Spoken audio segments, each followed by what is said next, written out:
नमस्कार, मी मनोहर पवार. सर्व प्रेक्षकांचं आपण या ठिकाणी स्वागत करतो आहे. गेले अनेक दिवस आपण महाचर्चा थोडंसं थांबवल्या होत्या. मात्र सध्या जत तालुक्यामध्ये पाऊस नसल्यामुळे दुष्काळाची प्रचंड मोठी अशी बिकट अवस्था निर्माण झालेली आहे.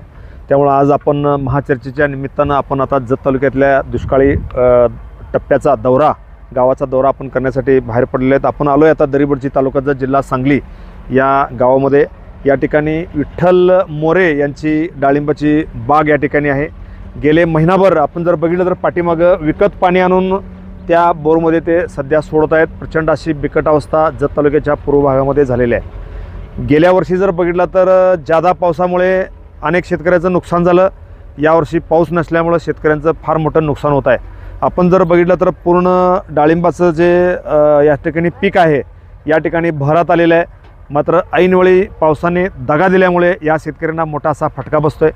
दररोज 3 टँकरनं या ठिकाणी या बोरमध्ये पाणी सोडावं लागतं आहे आणि या बोरमधून डायरेक्ट विहिरीमध्ये हे पाणी सोडून नंतर ड्रीपद्वारे या डाळिंब बागेला या ठिकाणी सोडण्याची परिस्थिती या ठिकाणी निर्माण झालेली आहे. एकंदरीत जर बघितलं तर दुष्काळाची भयानकता आता वाढलेली आहे. काय सांगता येईल तुम्हाला? खरंच जसं निसर्गाची अवकृपा झालेली आहे, भीषणता म्हणजे अत्यंत भयानक अवस्था या भागात झालेली आहे.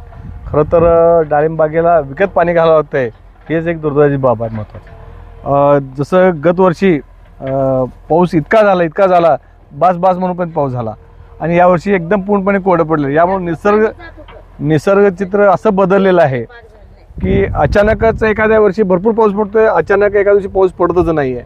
त्यामुळं या भागातील शेतकरी किंवा या भागातील शेतकऱ्यावर खऱ्या अर्थानं पिकांना विकत पाणी घ्यायची वेळ आलेली आहे आणि प्रत्येक झाडाला म्हणजे पैसे मोजूनच पाणी द्यायचं आणि त्यातनं उत्पन्न घ्यायचं हे आता थोडं उत्पन्न पण शेतकऱ्याला मिळत नाही आहे. आता जर बघितलं तर 15-20 दिवसापूर्वी जवळजवळ 50 रुपये दर होता. आता थोडंफार दर वाढले. त्याचा सुद्धा फटका, दुहेरी फटका आहे शेतकऱ्यांना. दुहेरी फटका बसतो या ठिकाणी. माझ्या समवेत या ठिकाणी शेतकरी विठ्ठल मोरे या ठिकाणी उपस्थित आहेत. काय नाव आपलं? मोरे नाव आहे. किती एकर बाग आहे? 4 एकर आहे. घरात 2-3. बरं. काय ह्या वर्षी काय परिस्थिती बागेची? पाणी विकत घ्यावं लागतंय. हा, किती दिवसातून किती टँकर घेताय? 3-4 टँकर. एका टँकरला किती? 1000 रुपये. 1000 रुपये. मग कसं परवडायचं सगळं असं अशी शेती केल्यावर? का फक्त झाडं जगवायसाठी करायचं? झाडं जगवायसाठी. हां. या ठिकाणी इथं त्यांच्या आजी आहेत. या इकडं आजी, या इथं. मी विचारतो प्रश्न, या फक्त तुम्हाला. काय नाव आपलं? नाव काय तुमचं? गंगूबाई मोरे. बर. काय सांगता येईल तुम्हाला पावसाची परिस्थिती? काय पाऊस होईना, पाणी घालते ती कात. हां. आणि काय किती दिवसात किती टँकर मागवत आहे? 4 टँकर. गेल्या वर्षी कशी परिस्थिती आणि ह्या वर्षी कशी परिस्थिती आहे? गेल्या वर्षी पाणी लागून गेलं. हां. ह्या वर्षी आता पाणी घालला आलोय. काय शासनाची काय मदत बिदत होते काय? काय नाही, काहीच नाही. काहीच नाही. मग आता डाळिंब आईनं भरात आलंय, त्यामुळे आता पाणी घातल्याशिवाय पर्याय नाही. हा, मग हे पाणी घालून कसं परवडायचं तुम्हाला? तेवढे उत्पन्न निघते काय? कुठली निघते? मग झाडं जगवायचं चाललंय. ऊन पडतंय, पाणी सोडते ती वायशी. ऊन पडलं का नाही त्याला क्यार या लागले आणि ते आणि वेगळंच. हा, ती वेगळंच. एकतर पाणी विकत घालायचं, त्यानंतर रोग येतोय, त्यानंतर दर पडतेत. त्यामुळे असं तेरी कातरीत शेतकरी अडकलाय. एकंदरीत जर बघितलं तर या तालुक्यामध्ये शेतकऱ्याची अवस्था भयानक आहे. खरीपाचा हंगाम जवळजवळ आता पूर्व भागामध्ये पेरण्या झालेल्या नाहीत. काही किरकोळ आता येताना आपण बघितल्या, काही ठिकाणी तुरी पेरलेल्या आहेत, काही ठिकाणी बाजरी पेरलेल्या आहेत, पण ते वाळून जात आहेत. त्यामुळे एकंदरीत जर बघितलं तर गेल्या 20 ते 25 वर्षाचा विचार केला तर दरवर्षी जत तालुक्यामध्ये हा पावसाचा झटका बसतोय. कधी तर 2-3 वर्षातनं एकदा चांगला पाऊस पडतो आणि पुन्हा 2-3 वर्ष त्या शेतकऱ्यांना फटका बसतो. त्यामुळे याचा तिहेरी फटका या शेतकऱ्यांना बसतोय. काय याच्यावरती काय तोडगा काढता येईल तुम्हाला? खऱ्या अर्थानं जे शासनकर्ते आहेत त्यांनी खऱ्या अर्थानं पाण्याचं नियोजन, जे दुष्काळी भागातून जे नदीकडच्या भागातून जे पाणी वाहून जात आहे त्या खऱ्या अर्थानं त्या पाण्याचं नियोजन केलं असतं तर या भागातल्या शेतकरी आज सुजलम सुफलम झाला असता. ते पाणी जर इकडे वळवलं असतं, पावसाळ्यात जे वाहून जाणारं पाणी आहे ते इकडे जर वळवलं, आमच्या भागातील तालुक्यातल्या शेतकऱ्यांना पाणी मिळालं असतं तर खऱ्या अर्थानं चांगली शेती पिकवली असते आणि चांगलं उत्पन्न घेतलं असतं. पण त्याही योजना अजूनही अर्धवट अवस्थेत आहेत. त्याही मार्गी लागता कामा. गेल्या अनेक वर्षापासून सांगितलं जात आहे म्हैसाळचं पाणी येणार आहे. तर ते जर पाणी आलं असतं आतापर्यंत प्रयत्न करून राजकर्त्यांनी जर प्रयत्न केला असता तर मोठ्या प्रमाणात उत्पन्न घेऊन शेतकरी समृद्ध झाला असता खऱ्या अर्थानं. पण तसं होताना काही दिसत नाही. आपण विद्यमान आमदार पडळकर यांचं म्हणणं आहे की आपण अगदी डिसेंबर अखेर पूर्व भागातील प्रत्येक ठिकाणी पाणी पोचेल असा त्यांचा एक दावा आहे. पण त्या दृष्टीनं कामही चालू आहेत. काय सांगता येईल तुम्हाला? जसं आता तुम्ही सांगितलं आमदार गोपीचंद पडळकर खऱ्या अर्थानं कामं करण्याचा प्रयत्न करीत आहेत. त्या दृष्टीने काही प्रमाणात काही भागात कामही सुरू आहे, काही भागात पाणी सुद्धा आलेलं आहे, तर काही भागात अजूनही पूर्णपणे कोरडा आहे.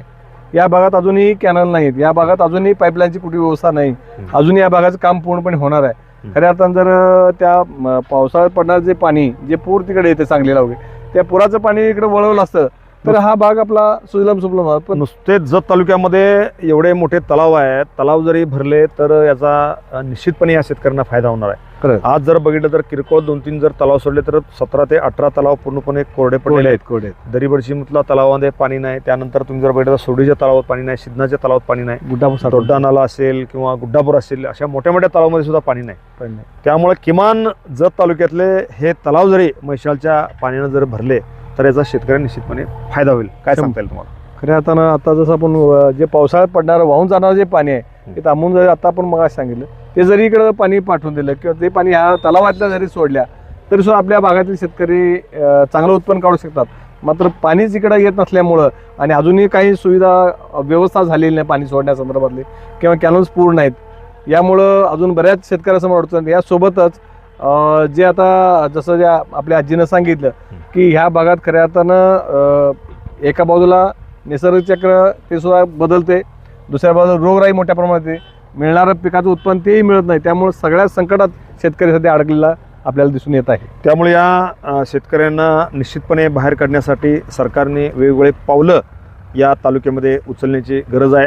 आज जर बघितलं तर पश्चिम भागामध्ये नदीकाठी मोठ्या प्रमाणात पूर येतोय, पुरामुळे तिथल्या शेतकऱ्याचे नुकसान होत आहे आणि हीच परिस्थिती जर उरपाटी आहे जत तालुक्याच्या पूर्व भागामध्ये सध्या पाण्यासाठी अडचण होत आहे. आज जर बघितलं तर पावसाळ्याच्या दिवसात सुद्धा 8 ते 9 ठिकाणी टँकरनं पाणीपुरवठा सुरू आहे.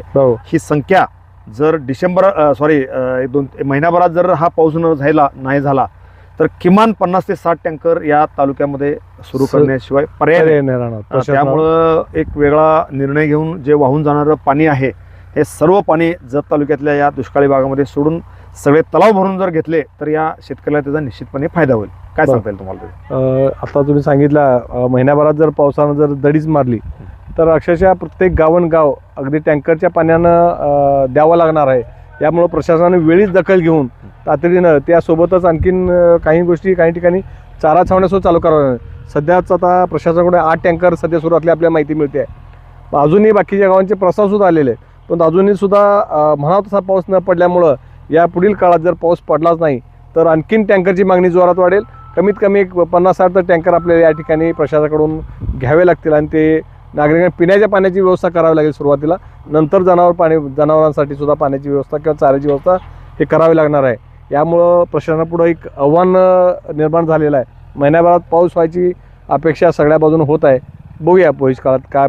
किमान गणपती बाप्पाच्या आगमनादिवशी जर पाऊस झाला तरी तर शेतकऱ्याला निश्चितपणे फायदा होणार आहे. धन्यवाद. एकंदरीत आपण आता पुन्हा एकदा महाचर्चेला या ठिकाणी सुरुवात केलेली आहे. तालुक्यातले जे महत्त्वाचे विषय आहेत ते आपण थेट बांधावर जाऊन अगदी शेतकऱ्याच्या बांधावर जाऊन ते विषय मांडण्याचा आपण सातत्यानं प्रयत्न करणार आहोत. ज्या गावामध्ये पिण्याच्या पाण्याची समस्या आहे, ज्या गावामध्ये शेतीच्या पाण्याची समस्या आहे, ज्या गावामध्ये काही अडीअडचणी आहेत, ज्या गावामध्ये काही शासकीय योजना आहेत त्या अर्धवट आहेत, याची संपूर्ण माहिती आपण महाचर्चेच्या निमित्तानं आपण जनतेसमोर मांडणार आहोत आणि आजपासून त्याला आपण सुरुवाती केलेलं आहे. आणि आपण या चर्चेमध्ये सामील झाल्याबद्दल मी सर्व प्रेक्षकाच्या वतीनं या ठिकाणी आभार व्यक्त करतो. धन्यवाद. Press the bell icon on the YouTube and never miss another update.